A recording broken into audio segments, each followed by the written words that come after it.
Welcome, everyone. We have today a visionary leader, Sahil Mehta. So, Sahil, you're a serial entrepreneur, a peak performance coach, and best-selling author, and you have spent over 2 decades at the intersection of business, leadership, and personal growth. You transform the lives of entrepreneurs, executives, and change makers, enabling them to eliminate distractions, optimize their energy, and focus on what truly matters. And you are an acclaimed speaker. You don't just talk about pushing boundaries because you also climb them. So you have climbed many mountains over 5,000 meters, scaled some of these peaks, but these just aren't mountains. They are proof of your unwavering mindset. And your book, Break Free, has been widely acclaimed as a game-changer guide for ambitious leaders seeking personal mastery. So here we go. Looking forward. Thank you very much for joining us. Such a pleasure to be here. Thank you. Well, thanks so much for coming on the podcast. I'll hand over to you first of all. It'd be great if perhaps you could just give us a quick introduction about you and your background for our audience. Yeah, it's like my mentor, Dr. Marshall Goldsmith says. He says, start from the beginning. So I was born and raised in Belgium. That's where I spent my childhood years. My parents are of Indian descent. I've lived in 5 countries across 3 continents, and currently I am living in the UAE in Dubai, and that's been 18 years. And I feel I've been very fortunate in the sense that everywhere I've lived, I've been told I'm an outsider, but not in a bad way. Just that, you're not from here, something exotic, you'd love to know more. But I've also been very fortunate that I've been surrounded by all sorts of faiths, belief systems, nationalities, etc. from my early childhood years. So I just feel that I've had this, and with all the travel that I've done, I just feel I have this beautiful outlook on life, which I'm getting from all these various perspectives. So anyway, born and raised in Belgium, as I mentioned, then I married currently with 2 kids. And in 2016, I kind of went on this inward journey because I started asking myself this question: who am I? Why am I here? What's the purpose in life? And these questions kind of propelled me forward into discovering who I really am. Yeah, that's a good place to start. When you went on the your journey, what did you determine your purpose to be? So I'm going to start by saying that this quest for purpose has actually brought a lot of anxiety at some point, because everyone was talking about know your purpose, you should know it. And a few people that I asked, they seem to know theirs. And I'm just thinking to myself, hey, I'm fairly intelligent and I've been spending a lot of time on this. Why can't I figure out my purpose? And so it was actually causing more pain than joy, which is what I thought the journey would bring me, until I came across this book by Michael Singer, The Untethered Soul. And he wrote something very beautiful in there, which really stuck with me. And he wrote that there's a universal life purpose for everyone. And that is that your soul should leave your body in a better state than it entered it. And that worked for me. And although over time I got into a lot more depth about what my purpose is, that was a great starting point for me. So thank you, Michael Singer, for writing that book, because that eliminated a lot of anxiety in my life. Anyway, I go on this retreat with some fellow entrepreneurs, and we all agreed to 2 words. We agreed to no judgment. And now all of a sudden, I felt this huge weight lifted off my shoulders. I didn't have to pretend to be someone I'm not. I didn't have to try to impress anyone. I could just be me. And for those next few days, I took this very seriously. I had what I can only explain as euphoric joy. I'll share a small story. I love to dance, and we happened to be at this restaurant one evening where they had entertainment while you're eating. So they'd have a hypnotist, they'd have singers, they'll have musicians, magicians. You get the idea. Just, all these different acts while you eat. And I'm so close to the stage, I can actually put my arm on it. And so it's the final act. All these dancers come up, and then this one lady, one of the professional dancers, looks at me and says, hey, come up. Now, the previous me would have looked the other way, pretended I was on my phone, made up any excuse not to go because of some sort of fear of judgment. What are people going to think about me when I go up there? And I reminded myself, hey, no judgment. Who cares? Let's go. And so I go up there, and I just felt so free. And at the end, she did something that was quite shocking. She put her arms around my neck and flung her legs up. Now, luckily for me, I caught her. But as I was thinking about it, I said, wow, she just met me, and she had more confidence in me than I was having in myself at the time. And so as I'm on this flight back, I wanted to share some of these great moments with my wife. And so I asked the air hostess, I said, listen, can I please get something to write, a pen and paper? And as I start writing, tears just start trickling down my face. And it's not like a mental breakdown where I'm just, going all nuts, but these tears didn't stop. I think it must have lasted half an hour, 45 minutes of just non-stop crying. And I'm wondering, like, what's going on? It's not like you to cry. But again, I wasn't afraid of judgment. I wasn't thinking about what other people on the flight might think. I just let it be. And as I was thinking about it, I said, Sahil, if this is who you are, this man that you've been for the last 4 days, then who is this guy that you're going back to? Because that's not you. And I realized that I've been wearing this mask for so long, and that's the mask of people pleasing, that it was no longer a mask. I actually thought it was my identity. And so even though we don't live in a world where there's no judgment, it's full of judgment, I said, Sahil, even if you're half the man that you were in these last 4 days, that's still way better than where you are. And that kind of pushed me on this journey, or encouraged me to embark on this journey where I was, through trial and error, through learning from some of the best out there, through courses, through mentors, through coaches. I mean, you name it. I tried everything that I possibly could to work on myself mentally, physically, emotionally, spiritually. And just to make you understand how I was feeling at the time before I started this journey, you remember those old prison movies where the prisoners, they had this ball and chain wrapped around their legs so that they couldn't escape? I felt like I had hundreds of those, and I'm just dragging it wherever I go. That excess weight, that heavy weight. And finally, I was able to identify through all these modalities that I was going through what these were. And then I started to work on them one at a time to break free from it so that I could become lighter and I could become one step closer to being that guy who was 100% authentic and me. Well, thank you for sharing such a vulnerable and personal story. I appreciate the depth and the honesty there. And it sounds like you went on a really emotional journey. There's quite a few tangents I'd love to go on, but maybe the best place to go from where you mentioned is breaking free, right? Letting go of that judgment and really sort of becoming the person that you want to be. And obviously, this is an important concept to you. You've got your book on it, and it's a big piece on your own in terms of the coaching that you do. And I think you summarize it really nicely in the video you have on your site, where you talk about leaders setting the vision, decluttering their mind, and then executing against those goals to get where they want to be. I'd love to go into a bit more detail on that with you, Sahil. Perhaps you can kind of break down for us what break free means and how you use that with the leaders that you work with. So the break free concept has really evolved into a 3-step process. The first step is, and I use a lot of mountain analogies because I love climbing mountains. So I bring that into my descriptions. But I ask everyone who I work with or when I'm on stage, I say, do you want to be successful? And usually I'm in front of leaders, entrepreneurs, and 99.9%, if not 100%, everyone says yes. And then the follow-on question is, well, what does that mean? And then you get a little bit of, I think, I believe, I'm not sure, I guess I want to be rich. And I said, that's fantastic, that's good. But what does that mean? Is it rich in wealth? Is it rich in health? Is it rich in relationships? Is it rich in something else? Perhaps all of them combined? And so in order to guide people towards their definition of success, and I say their definition, not what society has thrown on them, not what their parents, their school, their friends, or anyone for that matter has thrown on them, I ask them, what are your 7 summits? Now, the 7 summits in the mountaineering world are known as the tallest mountains on each of the 7 continents. So usually, health, wealth, and relationships are always part of the 7.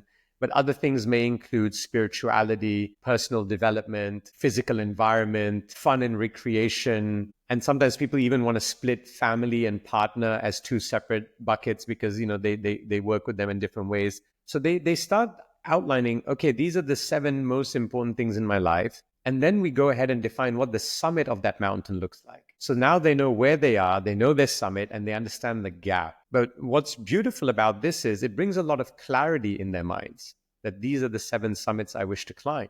And when it comes to decision making, that becomes so much more easier.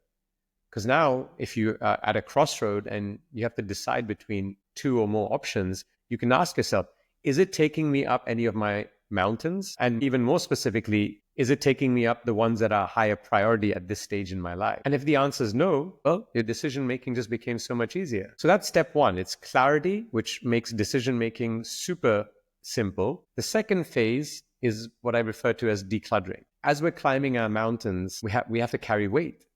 But we need certain things. We need our tents, we need our certain types of clothing, we need some food. But do I need to take 5 mobile phones? Do I need 30 pairs of shoes? Probably not. That's not going to help me climb my mountain. So let me identify the things that I'm carrying, whether it's emotional, physical, or mental clutter. Let me identify that and eliminate that from my backpack. Because as I lighten my load, I can now scale these mountains much faster. So we go through that whole process. And the decluttering, as I mentioned, it's decluttering mind, body, people, as well as the physical environment. So that's step 2. And then the final step is what I refer to as momentum. And in momentum, it's how do you ensure that you're taking one step forward every single day?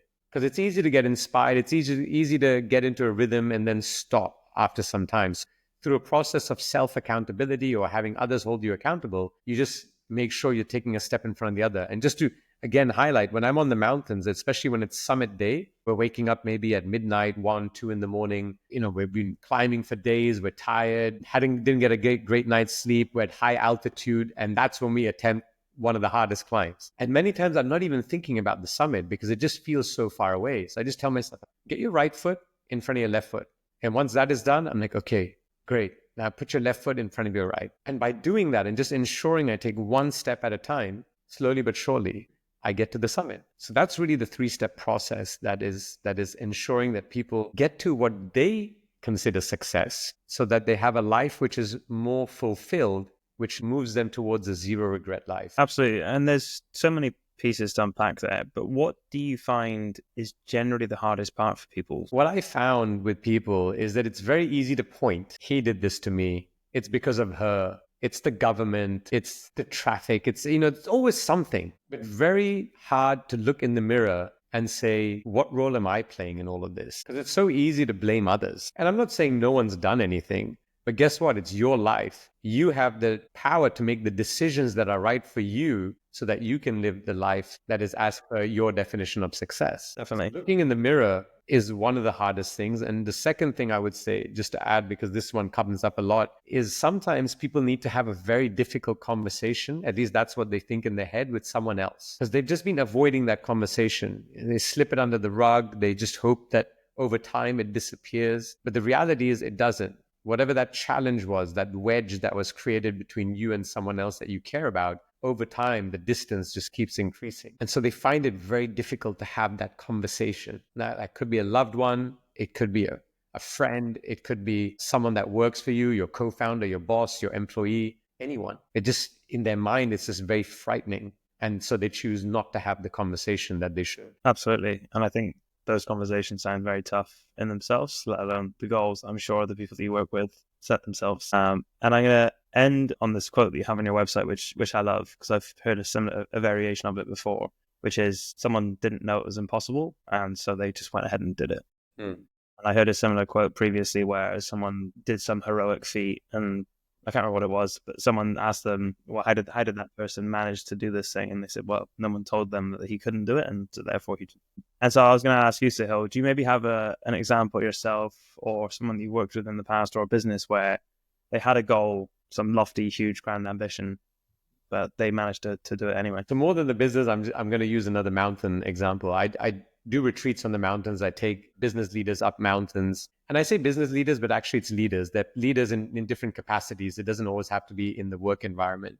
But I take leaders up the mountain, and most of them say, I don't think I can do it. That's how they start. And what I love is taking them from that journey of I can't to I did. And once that happens, once they're on that summit and they've come down safely, the question I ask them is, what other areas of your life have you been saying I can't? And now that you've seen that you did, which are the important areas for you that you now wish to tackle that before you deemed as not possible?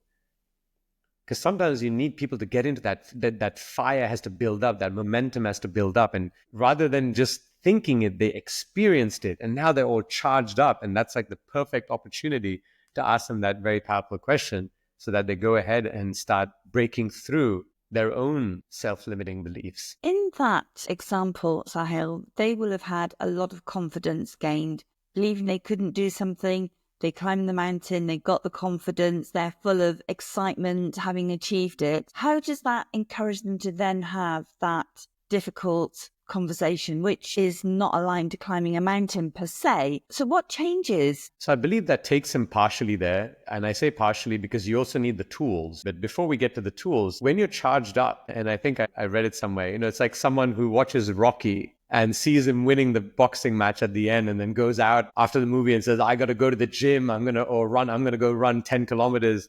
they just get charged up. It's like everything in your body is just saying, I can do this. I'm feeling pumped. And it's how do you then utilize that momentum to keep moving forward? So that's why it's so important to, when people are coming down, it's about intention setting.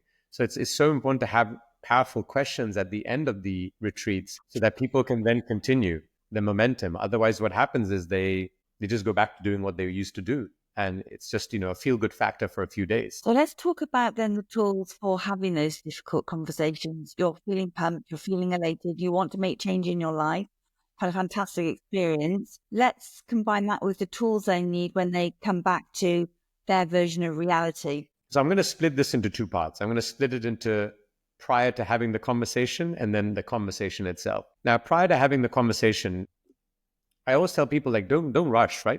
I'm just going to assume that they've picked a quiet place. They've picked a time when both people can be focused without distractions. And it's like, check in with yourself first. What is your state of mind? Are you feeling anger? Are you feeling hatred? Are you feeling any emotion that will not necessarily serve you in the conversation? Or are you coming from a place of love? Are you coming from a place of compassion? Are you coming from a place of empathy? Or any emotion that will serve you in the conversation? Because as long as you're in the right state of mind, it's going to benefit you tremendously. So check in with yourself. And the other thing I would say is be very clear what you want the outcome to be. You can't walk up to a mountain range and say, let me look, which mountain shall I climb? Maybe that one looks all right. Let me go try that one. No, because each one has a different requirement in terms of skill set, in terms of how many days it might take, the equipment that you need, the preparation, etc. So be very, very clear what you want the outcome to be. And now let's move into the conversation itself. Whoever it is that you're speaking to, start with that, which is the outcome. That this is the outcome which I would love from this conversation.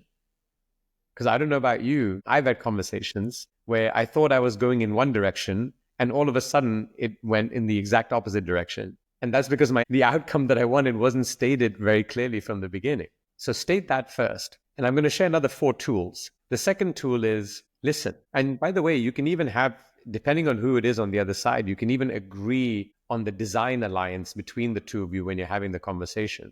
Like I always use a life partner as an example. With my life partner, we've had this discussion and then we hold each other accountable every time one of us goes off track.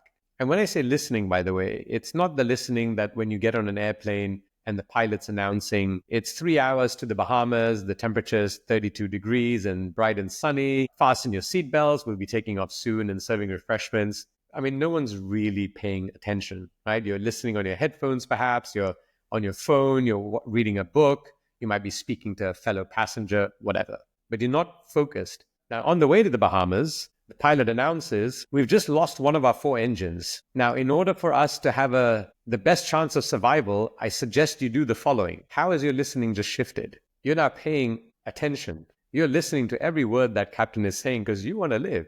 Now, if the other person is important in your life, you owe them that much that you will listen to them and not listen to the voice in your head that's interpreting everything they're saying, or even worse, formulating a response. Because if you're listening to that voice, you're not listening to the voice that's across from you. So that's what I mean by listening. The third point is be curious. Let's not be judgmental. I don't know your life. You don't know mine. We all see the world differently. And rather than judging you for what you said, let me try to understand you. And just to use a simple example, imagine if we're facing each other and I draw a W on the ground. What do you see? You see an M. Now, we can argue with each other all day that, no, you're wrong, you're silly, you don't understand, can't you see? But all we have to do is say, hey, let me try to understand it from the other person's perspective, and then go, it can be something else as well. So don't be judgmental, be curious. The fourth one, and it's maybe sounds a bit obvious, but it's no violence. And violence doesn't necessarily mean physical, it's also verbal. So be courteous to each other, be kind, not to use foul language. Because, when you get angry, you might say things that you regret. And that kind of leads me to my fifth and final point is sometimes things are said and you feel the blood, it's boiling, the temperature's rising, and you're about to explode.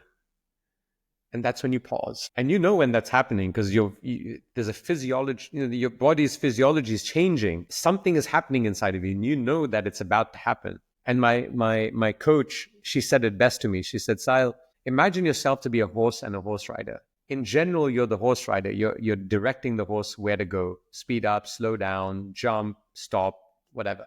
When your emotions rise, and by the way, it's not only the negative ones, but when you get very emotional, you transition to the horse. And now you're a wild animal. And when you're a wild animal, you may say or do something that you will regret. So when that happens, take a pause and use any technique that works for you. In my case, I use breath work to transition back to the horse rider. Because you can be upset, it's okay, but at least you don't want to react, you want to respond. And I'm sure you've heard that before. So by transitioning back to the horse rider, you now are conscious of what you're saying or doing, which will heavily, heavily, heavily reduce the chance of regret.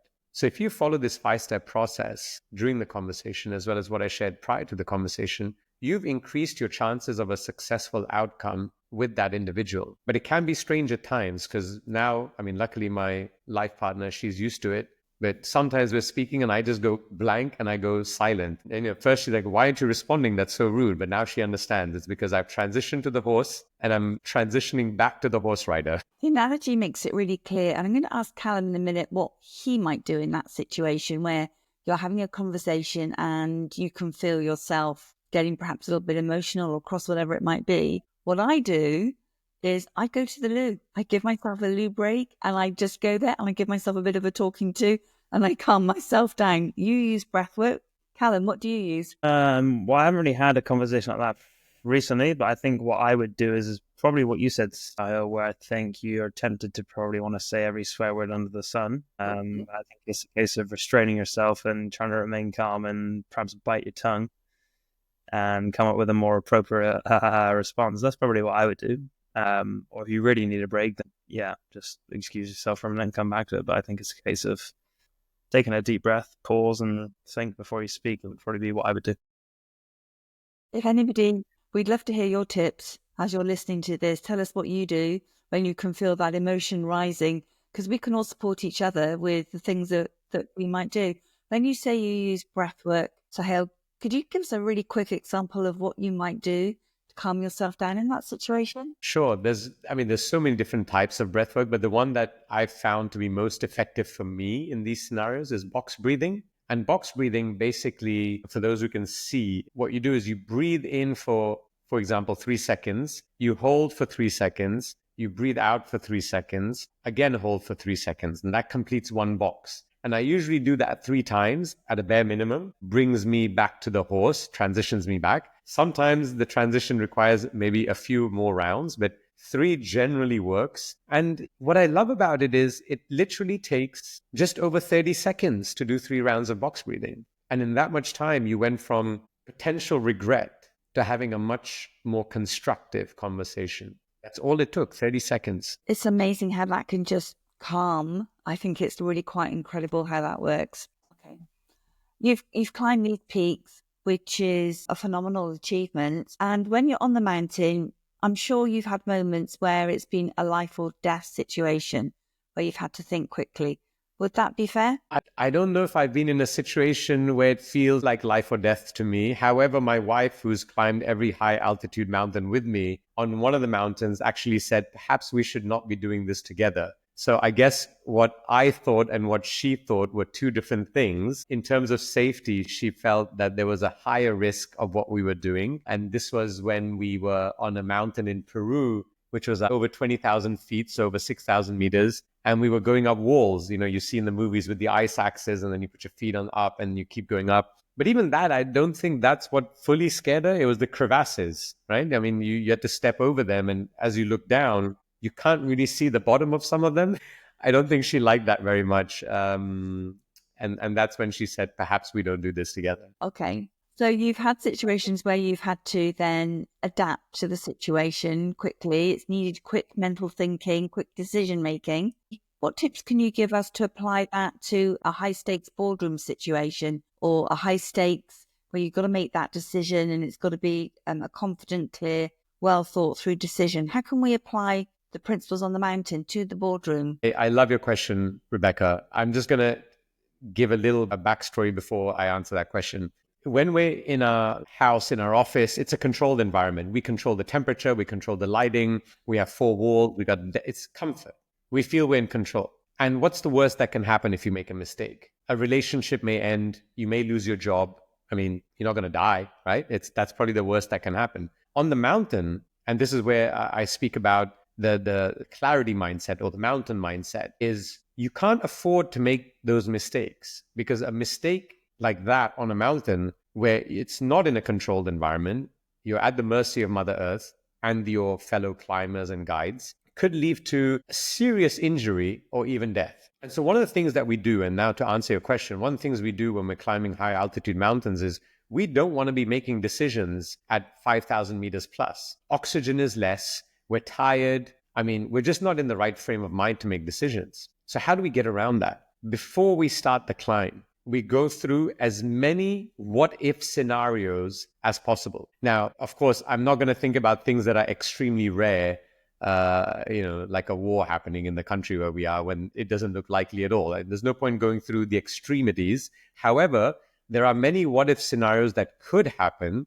and we have those discussions before we start the climb, because when that situation arises, the decision has already been made. We just have to then execute. There's no discussion. Because when you have multiple climbers at 5,000 meters plus trying to have a serious discussion when things have gone wrong, I can assure you it's only going to get worse. And by running through the what-if scenarios, you're so well prepared, because if it happens, you're like, yeah, it's already happened. I've already gone through it, processed it in my head. Now all I have to do is execute on it. And so the same way in the high pressure work environment, if you've gone through your what if scenarios, when things go a little sideways or very sideways, which usually happen every now and again, you don't have to think much, because you've already gone through the same or a similar scenario with your team. So then you're able to make a decision quickly, act upon it, and normalize things again, rather than allowing them to get much worse. Preparation is key in anything in life, I feel. And the better prepared you are, the greater the chance you have of having an outcome that is favorable for you. And if you go into anything unprepared and just try to wing it and hope that the experience of the folks may give you the right outcome, you may be in for a challenge. I mean, let's just take three of us. The three of us may have different opinions on a particular incident that could happen in our workplace. Now, do we go with Rebecca's option? Do we go with Callum's option? Do we go with Sahil's option? Which option do we go with? Then do we just pick the one because whoever's most senior and go, he's the boss or she's the boss, so let's go with that? Was that the right decision? I don't know. You might get lucky, you might not. But if you've prepared and you've gone through those scenarios within the team, everyone is aligned. And that's the key. There's no convincing, there's no debate, there's alignment. Now, of course, you can't go through every what-if scenario. But even if you go through the most probable ones, you're still much better off than having no clue and just hoping that things will work out. I think what you just mentioned reminded me of a quote from the military, where they say, we don't rise to the level of our aspirations, you fall to the level of your training, which I think is to your point around being prepared, and that's kind of what takes you those goals going forwards.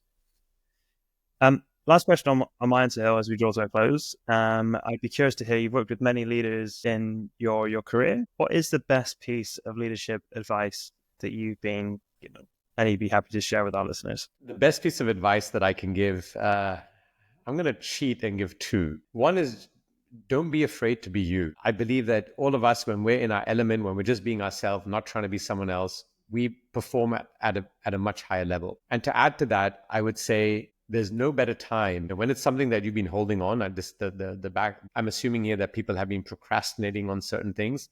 There's no better time than now. And so even if you can't do today, be very clear on your by when. And if you don't have a by when are you going to get the by when? And write it down on a piece of paper, in your diary, on your computer, and on the calendar, whatever works for you. Because when it's visible and not just in your head, you can't make stuff up. Ooh, I don't think I said Wednesday. I might have actually said Sunday. We're so good at making excuses, myself included, by the way, which is why I write things down, because then I'm like, I see here, it said Wednesday. I have to do it by Wednesday.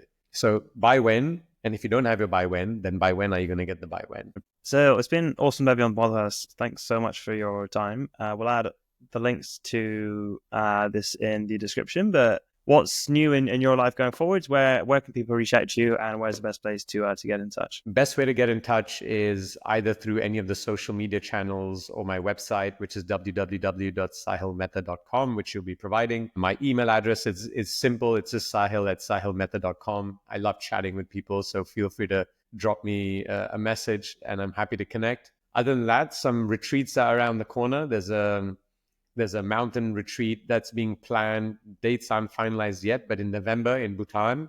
So that's going to be pretty exotic, and some other ones during that season as well. So, stay tuned, and I look forward to interacting with you one way or another. Awesome, Sahil. Thank you. Thank you so much. Thank you, Sahil. Been lovely to meet you.